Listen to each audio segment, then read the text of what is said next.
Hi, everyone. It's Barb Egan from TherapyTalks. And on today's podcast, we have Jill Johnson Young from Southern California, who is a grief and loss therapist. So we talk about grief, loss, the stages of grief, end of life, dementia, and what that looks like. We talk about a solution-focused grief and loss approach that she uses. We talk about anticipatory and post-loss grief, normalizing the dying process, and giving yourself a chance to grieve honestly.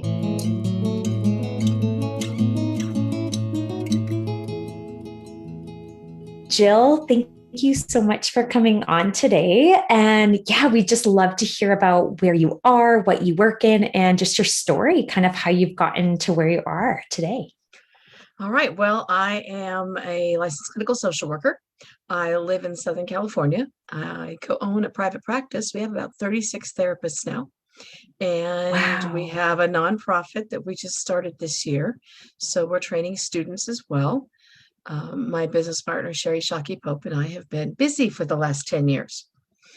We started in the middle of a recession, and now we're getting through a pandemic and getting bigger, not smaller. It's kind of a weird juxtaposition and how that's worked out. So my specialties are grief, loss, dementia, end of life, chronic illness, all the fun stuff. And I'm there because although we started the practice as two former adoptions and CPS social workers wanting to provide services to kids coming in out of foster care who were being massively misdiagnosed as having reactive attachment disorder rather than PTSD and anxiety, I've morphed into my favorite places in the world, which are grief and loss. I worked in hospice for a very long time.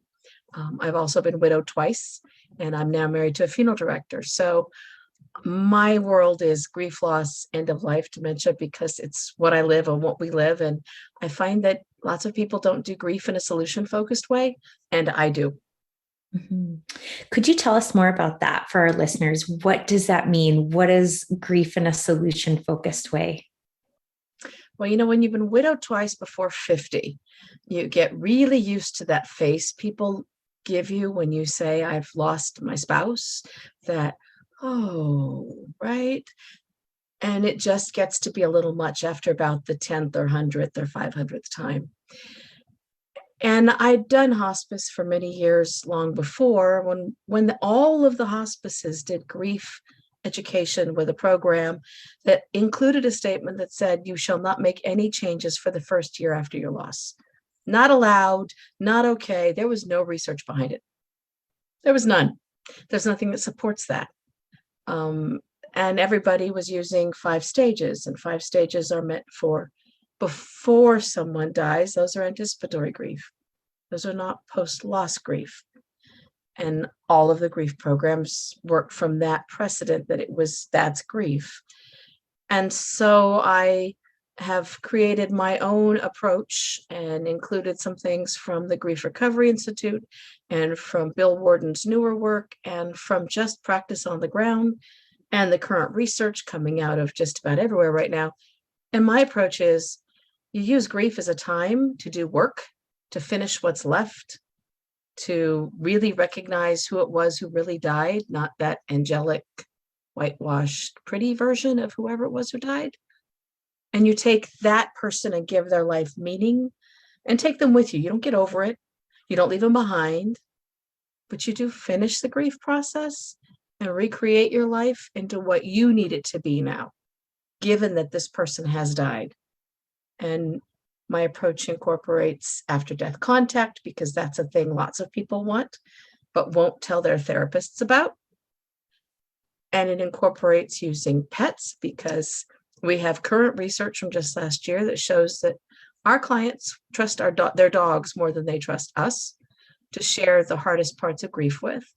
So that gets incorporated in, but it's solution-focused. It's, you're here, we're going to educate you about what the dying process was if you don't know. We're going to deal with the trauma from that process. We're going to process the grief, and then we're going to move you into your new life that you're going to take power and control over, rather than having other people tell you how you're supposed to grieve. Right. That you should feel this way, or like you said, and those facial expressions, or just the heaviness of it. And like you said, the 5th, 10th, umpteenth time you've heard that 500th time, that's heavy. That doesn't feel good. And you need a space where you can talk about what people are telling you, because every person who's lost somebody important has heard they're in a better place. They should be glad that they have an angel. They should be relieved. And they don't want to hear that. They just want someone to sit with them and hold the space, which unfortunately a lot of therapists are not really good with. We want to talk. Right. And they want to be heard. Yeah. Yeah. So what does that, well, I guess two things. What does that process look like? Like you kind of walked us through, that solution focused approach that you utilize for education, processing, moving towards healing, all of that. What does that kind of like, if someone comes in to work with you, what's that process like? Could you take us on that journey? Sure. So the first part of the process is just letting them tell their story and not doing paperwork that first session. That should be done ahead of time so that first, second, sometimes even third session is just tell me what happened to you and to your loved one. And sometimes it does take 3 sessions. It can't be that focused, tell me about this, tell me about that. They need to share. And then it becomes, tell me what people have told you. Tell me all the stupid stuff. Yeah. Right? Because my door is closed or my screen is safe and nobody can hear you or see you. And the people who are telling them the things that hurt the most are the people closest to them. So they can't say anything back because they don't feel like they can do that or they'll lose their support system. So I'm the one who absorbs that. And we look at where it's coming from and then look at maybe it's time to look at those circles of people around you and who no longer fits in that inner circle and who's from the outer circle who's actually now really filtered in closer because they are the ones willing to just listen and give you your space and to companion you. Right? And then we go through what things are left over. If during the dying process description, there's trauma or there's misunderstanding, or they didn't have hospice or they didn't have a good hospice, and so they didn't see what was coming and didn't expect it. If they're using that phrase death rattle instead of understanding that what they were hearing was Shane Stokes breathing. If they didn't understand that a fever at end of life is normal, not some kind of other illness coming in. I do a lot of normalizing of what happened. I have handouts I send home with them so they can look at them again when they're having those nights and they're going, wait, what did I imagine? Right? Because it's the dying process that sits in people's dreams much of the time. And then there's a lot of writing or drawing or recording or whatever fits that client's personality and style. Because when you've had a major loss and someone has died, you've been at your most powerless. And as a therapist, I'm not going to make you more powerless by saying, you got to do it my way. Right. Not going to happen. So instead, Here's the way to grieve. Right. You got to do it this way. And if Yeah. you don't, you're not doing it right. Right. And then I educate about the 5 stages because they'll come in traumatized because somebody else has said, but you haven't done stage 3. So you can't be okay because you haven't been angry. Well, not everybody gets angry in grief. Right. So it's not part of it for them, but they're feeling incomplete and like they're doing it wrong. So there's a lot of that education. And when we get through all of that, and that's a whole lot of getting through, then we look at who died, talking about the person who died, writing about the person who died, looking at what other people are telling them to remember versus what they remember, right? So my first wife was a wonderful person, adored her, right? Linda was my Peter Pan, but Linda also was my Peter Pan. And so I was the one who had to make sure the homework got done for the kids, right? And so those are realistic issues that go on in a marriage. And when someone dies, those are things you need to remember. You can't whitewash them. So I encourage that. It's not to nail the person who died. It's to give the person who's still alive the chance to remember them honestly and to grieve them honestly. And then we look at what didn't get said by both of them, what apologies needed to be made on both sides, what thanks and gratitude should have been expressed, maybe more, on both sides? What goals do they have that are no longer going to happen? And what goals do they want to complete for that person's memory or because it's still an important part of their life? What people do they have in their life now? What people do they need to leave behind or put in a different place in their life? And where do they want to go in their life now? It's not a vision board, because vision boards are more finances and fun trips. It's when you were this big, what did you want to do with your life? You've just had a big loss. What of those things do you want to bring back up and reintroduce to your life now? Right? And then we write all of that out. And ultimately, it goes into a goodbye letter that ends with goodbye, but it includes all of those elements. This is where I'm going in my life. This is how I'm taking you into my new life. This is who I'm going to be. This is how I'm going to honor your memory. And then we look at ways for them to bring that memory into the current.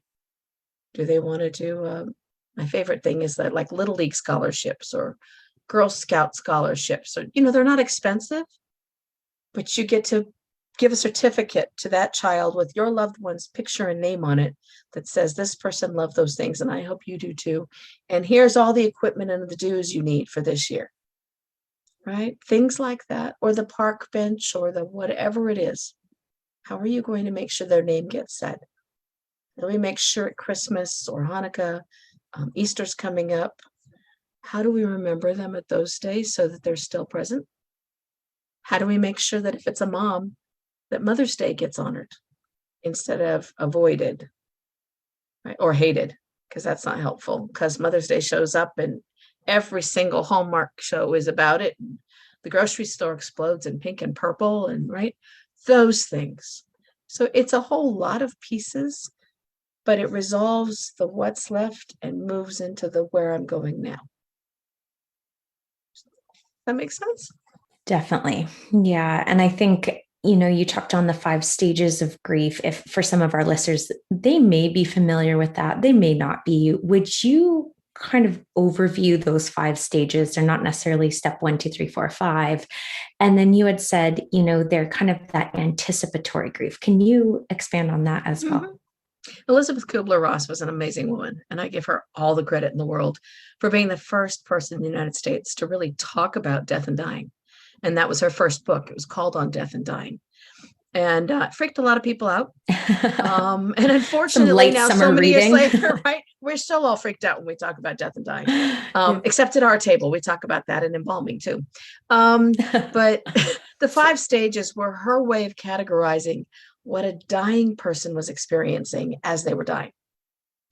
It was to give their families a means of understanding and organizing in their heads what their loved one was going through. So there's denial, which is you have terminal whatever disease. No, I can't. That's not possible. There's denial. And then there's anger, and there's sadness, and there's bargaining, and ultimately acceptance. And not necessarily in that order, because she never designed them to be linear, but they've become this linear law that everyone who's grieving after death has to experience. It's typically, if someone you love has died of an illness, those things have happened with your loved one, and you may have even been the target of some of them when your loved one was dying. And that's why it's important to know them, because your loved one wasn't mad at you. Your loved one was mad because they weren't going to be here, and you were. And they were jealous that you were going to see the grandkids and they weren't, right? And acceptance is, okay, there's nothing I can do. I am going to die. Let's find a way to say goodbye. So those are the stages, but they belong in anticipatory grief. They don't really belong in post-loss grief unless someone didn't understand what they were seeing and needs to organize their thoughts about what occurred before. And so when you're working with people, what are some of the things that are, in your experience, not helpful to say? Like you had said, you're that safe place where people can come in and share with you, this was said to me and I know they mean well, they're my close people, my family, but it didn't sit well, or it didn't help. When it comes to kids, we don't tell them that they should be glad that someone is their angel now, because they really rather they be alive. And don't tell them they're always watching over them, because especially in certain age groups, they will never take a shower or go to the bathroom again. Right. Because creepy as all get out, right? Yeah. And then for the rest of us, we don't want to hear that, again, we should be glad that they're dead in any way, shape, or form. We don't want to hear that if we pray hard enough, it'll get better. And if we're too sad or upset, it means we're not relying on our faith enough. Because most people who've had a major loss have a moment where faith is not their friend anymore. Sure, and so telling them to rely on it when that faith head is somehow aligned with their loved one dying, not a great idea. Telling someone who's lost a child that they should be glad they have other kids, or they have time to have more. Seriously, or it's just a miscarriage. No, that was a whole child. Yeah. If that was a wanted pregnancy, they know what school that kid was going to go to for their PhD. Yeah. Right. Yeah. That was a person. What vehicle you were going to get, all those dreams that you're grieving of what you thought your life would look like. You're young enough to remarry, except, you know what? When you do remarry, everyone's going to get all kinds of pissed off because you've broken the widow rules. So you say that, and then they do, and then they don't understand why. Then people are turning on them. It's anything that implies they should be grateful, glad, happy that someone is dead. Now, they may be grateful that their battle with whatever disease is over. They may be, but they don't want to hear you telling them. They just want to hear you saying, I'm here for you. Let me bring in some food. Let me take your kids off your hands for the day. Let me arrange for a gardener to come to your house for a month so you don't have to think about it. Let me take your laundry home and tell me what kind of allergies you have so I don't use the wrong detergent.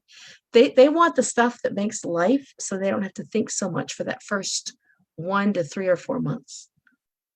They don't need big statements. And they don't need guidance unless you've walked it, and they don't want to hear how your loved one died of that disease, because everyone's disease and death is different. We're all unique.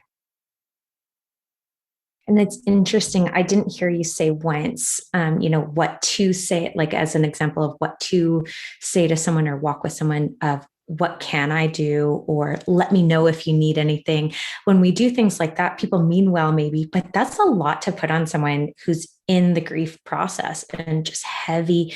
They don't know maybe necessarily what they need or to reach out. That could be really hard. But what would you suggest? Would it be more to say, what day I would love to bring you dinner, what day would work well for you? Or what's something that, tangibly is that without saying, let me know if you need anything.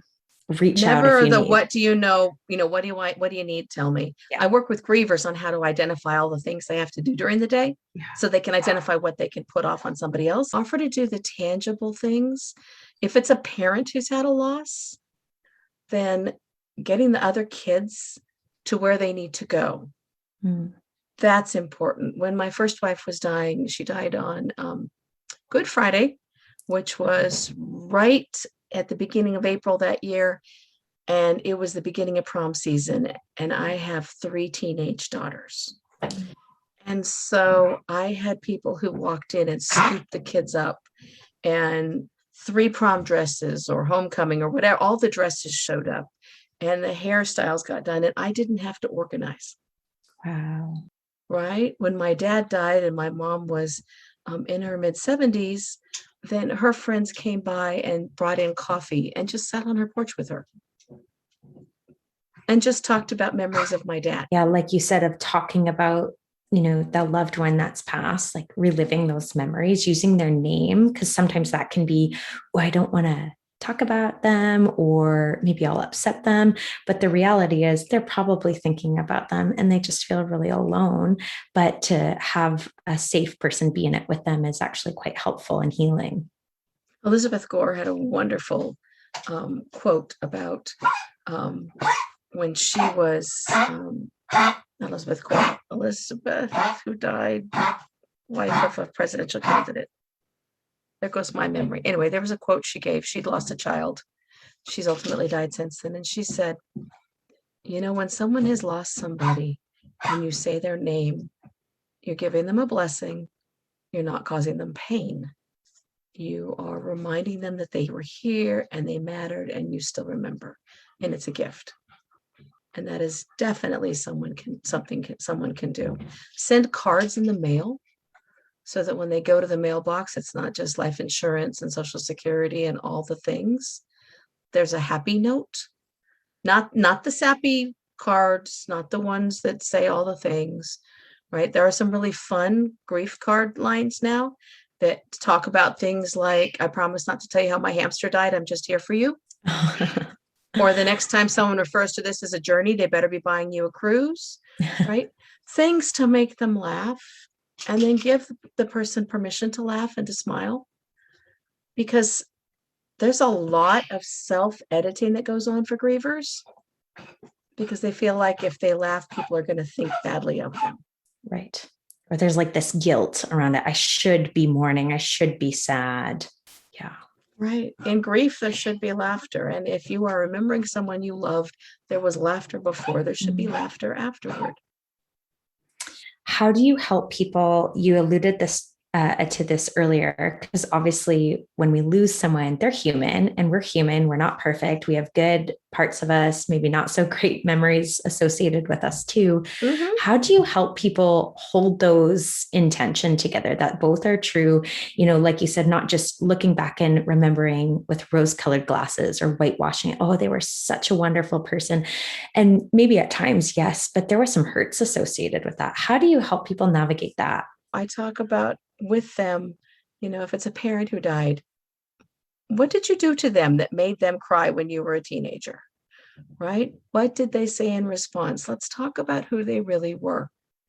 I don't want to trash them. I don't want you trashing them. I want you remembering them for who they were. If I have the opportunity to work with a family before someone dies, then we have a circle up and everybody says those things. And that's important. Right? What did you do when you were 14? Because I know we were all 14, and there are all things we did at 14 that made our parents gnash their teeth. Because that's what we're supposed to do. Our brains are organized that way. And so I normalize that, and then we talk about it. And then I help them remember the really good times, but to write down the challenging times and not pretend they weren't there. I think that's so important. I love that you brought that up. Yes, thank you. And not let other people edit it for you. Mm-hmm. So it was my first wife's birthday not too long ago. And my sister, who addresses grief very differently than I do, sent me a message saying, we grieve for her every day, and she was the perfect aunt. And I responded with, I miss her, but I don't grieve every day. And she was a great aunt, but perfect is not a word. That's not who she was.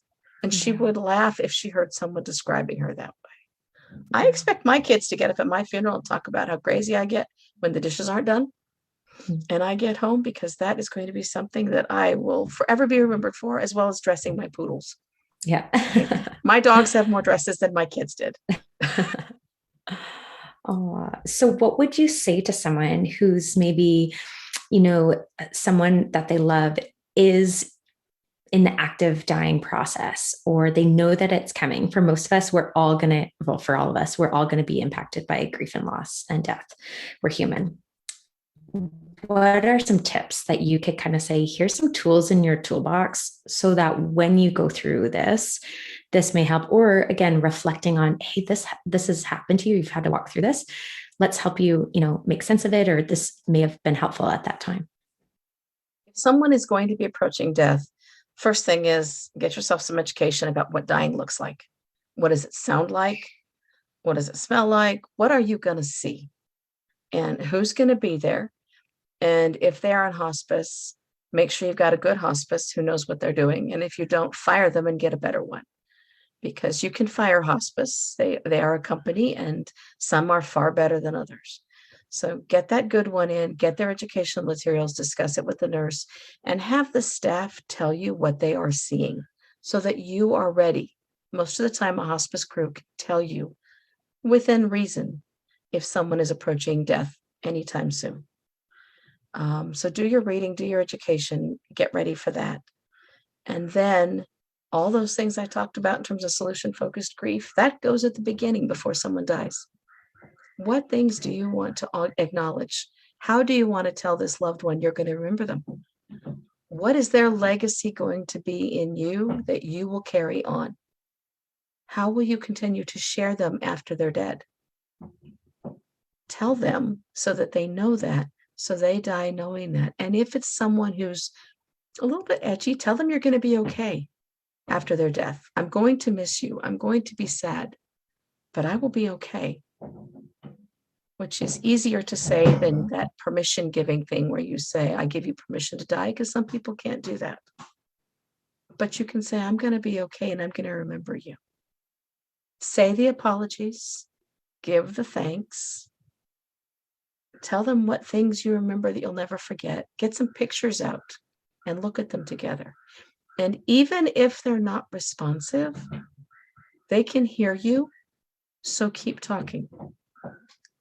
Tell them that you love them. If you have things you want to forgive, you can give them that forgiveness. I'm not telling you to do it, but if you want to and need to, you can do that. And then after the loss, if you haven't had time to do that, that's when you do those things in writing so that you can ultimately say goodbye. And Jill, how do you take care of yourself, like working in these areas that are heavy? What do you do? I know you alluded to laughter and your dogs. What do you do? We do laugh a lot. We do Yeah. use a lot of humor. Grief people tend to have kind of sick and twisted senses of humor that we don't let out in the general public. Just like in CPS, just like in hospice, right? We have therapists have our own little secret, language that we use.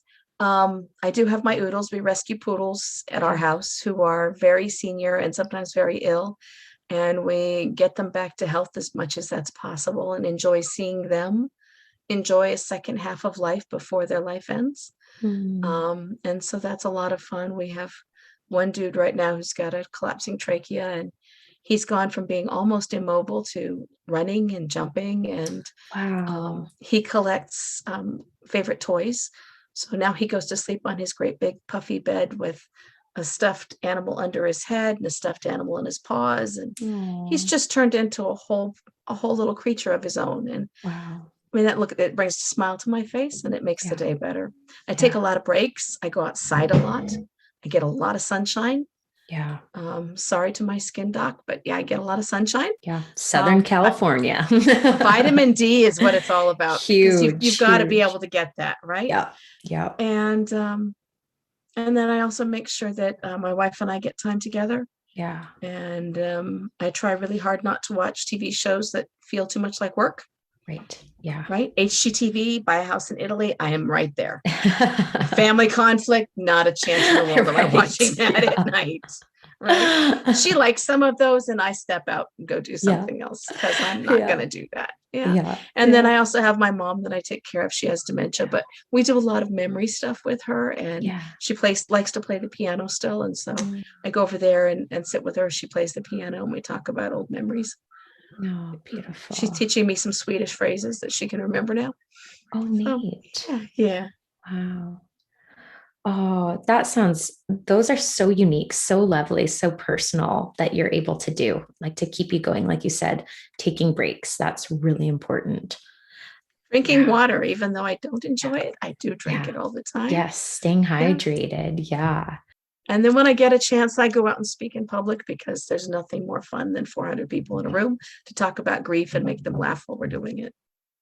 And to normalize it. Like you said, we all go through it. And so to talk about it, to have skills either before you're going through it or to make sense of maybe an experience that you did walk through, that's really helpful. It is. And it's fun to educate therapists about it because it's not part of grad school. Yeah. And a lot of them have had their own grief trauma. And so to be able to bring them out of that and into something new in 2 hours is just an amazing thing to be able to do. Well, just even what you were sharing about, the 5 stages of grief and more of that anticipatory approach to it.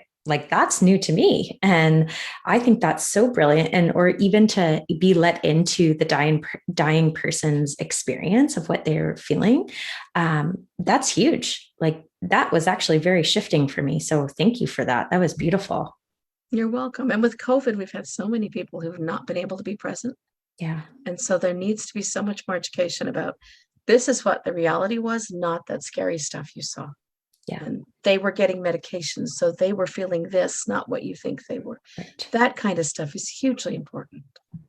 Right. Have you seen a difference of counseling people in the last 2 years with COVID and grief and dying? Like you said, around the unknown, or they're not allowed in there to see their loved ones. What have you noticed? Maybe anything about the last 2 years? What I've seen in the last 2 years because of COVID, in terms of people grieving, is intense, unanswered questions, fear about how someone died, a need to be present in any way they could. So sitting outside the hospital in their car because they couldn't be any closer, being afraid of what the process was for them, anger because they're being told by other people that COVID isn't real or not as serious, or, all that conspiracy stuff that really made life so much harder for those who were losing someone to COVID. And then hearing people ask them, well, what other kind of conditions did they have? As if their death wasn't as important because they would have died anyway. Well, everybody's going to die, but their loved one wasn't going to die that day, but for COVID. So there's a lot of additional layers that go on with COVID that have made it a much harder loss. And when they walk into the room to see a therapist for it, and the therapist says, well, did they have other conditions? What they hear is, you don't think my loved one's death is that important. You're minimizing it. That wasn't the intent. That's the interpretation. So with COVID losses, we have to be really, really cautious with the words we use and think about every possible angle for how they could be taken. Yeah, it's a lot more sensitive. It's way more sensitive, right? And folks who find me have found me online. And so they see the stuff that I post, and they know in general that I've been widowed, and they know I have a spouse who's been deployed with the National Disaster Mortuary Team. So they know that I know COVID. And so they're a little more comfortable. But even then, it takes a lot of, I want you to tell me where you're coming from, because I'm not going to tell you what to think or feel. Right. Tell me what your experience is. Mm-hmm. And then they need normalization, because they need to know some of the basics of, how do I do a funeral 2 years later? So now if a therapist is doing grief with a COVID family, you're partly doing funeral directing because you're suggesting that they really do need to have that memorial, even though it is months or years later. Right. The public one, the one where everybody comes to. Yeah. Not the 10 people or the video one. They need to hug. Right. Right. It's so important in the grieving process. It is. It is. I use as an example, you can actually rent an Irish pub. It's like a bounce house, but in reverse. Oh, yeah. Right. And it looks like an Irish pub, and it's big, and it's got space for a bar. And like, you can go rent the Irish pub and have the memorial you want to. I don't care if you're Irish, you can, but something where you're suggesting they get the image in their head of people and celebration of life and being around others and talking about their loved one. And that's why I use that as an example, so they can sort of get the idea that it's okay. You can do that. Or you can gather at the cemetery with flowers and do it all over again, but do it the way they would have wanted. Yeah, COVID has made it messier. Right. Yeah. Yeah. No, I appreciate your insight on that, because for most of us, we don't really know. Like, some of our listeners, they may not know what that's like. Obviously, we've all walked through a pandemic, and there's grief in that anyway, but it's unique when someone has passed away due to COVID, or maybe something else, but grief looks differently. Like you said, like we couldn't have the funerals or celebrations of life of how you thought it would be, or what you'd really want, or what they'd really want. And it's just a lot more tricky. It's very tricky. And even if they died in the hospital, something else, the family couldn't be there. Right. We just lost a family member, extended family member, to COVID in December. And the family was allowed 1 hour, 5 people, to look through glass and say goodbye. And he was intubated, and wow. he couldn't respond. Yeah. So I did some help with preparing them for that. But it's a different kind of loss. Yeah. And the funeral had to still be sort of spaced out and that sort of thing. So it's not your typical. That was a big Mexican family. There should have been 400 people there. Right. Wow. They should have been all at the hospital together and thrown out because they were too loud. And right, that was who that family is. And I can say that because they're my family. Yeah. And there should have been a big old something in the backyard afterward. And there couldn't be. Right. So there's a lot of extra losses that go with losses during COVID. Yeah. Oh, that's really well put. There's extra losses on top of a loss. Mm-hmm. Mm-hmm. And sometimes there's blame. Who brought home COVID? Yeah. Why didn't you get them immunized? What happened? And the fact is, we have people who are double immunized and boosted who have died. It's not that unusual. Yeah. Yeah. There's so many unknowns, or just as humans, we want to make sense of it. And we can't always do that. Life doesn't work that way, but we want to make sense of it. We want meaning out of it, or to kind of if then and rationalize it. But that can be really unnerving if that's not happening. Yeah. Yeah. If we think it's supposed to be like this and it's not. Yeah. And we wanted to be able to say goodbye like we did with somebody before, and we can't. Yeah. Right. Most families are those families now where if someone goes to the hospital, someone goes with them. Yeah. That's not the way it is anymore.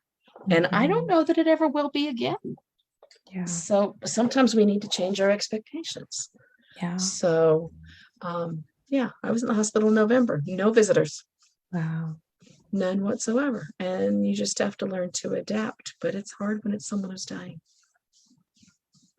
Yeah. Yeah. So what would you say, Jill, what are some resources, whether, your website or social media or any books, podcasts, this podcast, TED Talks, anything that you could recommend to our listeners of, if they want to learn more about grief, or maybe they're preparing for it or in it, what's out there to help them? I have a ton of resources that are on my website, and my website is free. Awesome. No firewalls whatsoever. And that's jilljohnsonyoung.com. And I update it frequently because I read the research that comes out as it comes out. And there's stuff on every kind of conceivable loss there, including pet losses. Yeah. But I'd also send folks to, if they're therapists, to Private Practice Grief, which is a group run by Debbie Jenkins Frankel. And that's where people who practice in grief gather. And there's thousands of us there. I also, I like the Columbia Center for Grief and Loss. They're the ones who came up with the new diagnostics for prolonged grief disorder. Not that we want to make grief anything of a pathology, but there is a distinct, about 4% of the population who are going to land in that category. They've got some good things on there. For pet loss, there's a group in Florida that has a great website. That's on my website. You'll find it there. TED Talks, there's some really good ones on grief. My favorite new book is The Beauty of What Remains by Rabbi Steve Later. And I'm not Jewish, but I love his stuff. And I like the title. It's wonderful. And he opens the book with, I've been a rabbi for, I don't know if he said 50 years or whatever. And I owe an apology to everybody I've ever worked with in grief. I didn't understand it till my dad died. And he just lost his dad to dementia.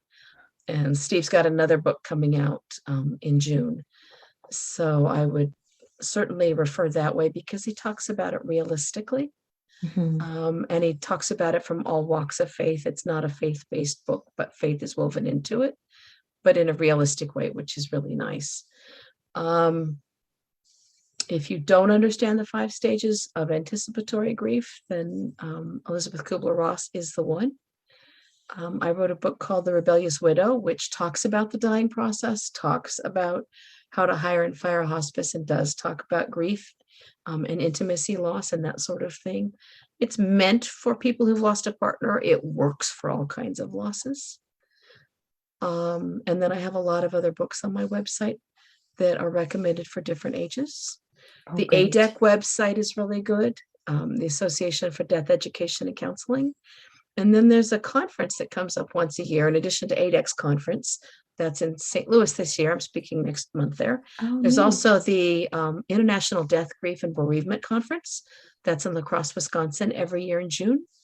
And I get to speak I twice grew this up year. in Wisconsin. Super I've cool. been to La Crosse quite a It's bit. a great little town. I was going to say it's a small town. It's beautiful. The Mississippi River's nearby. It's walkable. It's Yeah. just delightful. And they have homemade ice cream that is made with fresh milk. That's, oh my gosh.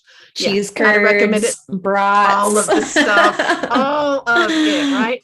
So I recommend that heartily, because it's not a huge conference, but it brings in people from all over the world, and it's very human scale, and you get to know people. They even have a welcoming day for those who are new to the conference.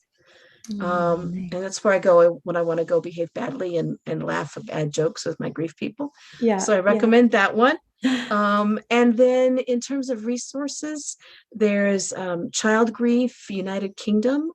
It's wonderful and has tons of free resources. It helps that they've got a prince who lost his mom, because it's a very well-funded organization, and they've got lots of resources no matter where you are on the planet. And the Australian Centre for Grief is fabulous too, and also has a lot of great resources available. Awesome. I believe in going anywhere you can. Yeah. I mean, that's just, you covered the globe right there, because grief does cover the globe. So that's applicable. But all of this is jilljohnsonyoung.com. That's on your website. Yeah. These resources are there, which are fantastic. And if our listeners want to follow you, like on social media or anything, how can they follow you? They can find Jill Johnson Young LCSW on Facebook. They can find me at the Friday Grief Chat on Facebook. Every Friday, there's a 30-minute just chatting about grief with a friend of mine who also does grief and loss. I'm on LinkedIn. I'm on Pinterest. I'm on all the places, because I've got a 21-year-old who helps me make sure that the stuff that I like gets up. I may not be the one posting, but it's all my stuff. So yeah, I'm on all the stuff. And then you can find me at therebelliouswidow.com, where you'll find the first chapter of the book. And there are free downloads on there, regardless of whether you read the book or not, for coping with chronic illness, terminal illness, end of life, and grief. Yeah. Oh, that's wonderful. Yeah. Oh, well, Jill, thank you so much for your time. Thank you for sharing your expertise and your wisdom and your story too. I mean, we really appreciate it. And thank you so much. Thank you for having me. And I'm sorry about the doodle bugs. I don't mean to be rude. Oh, don't worry about it.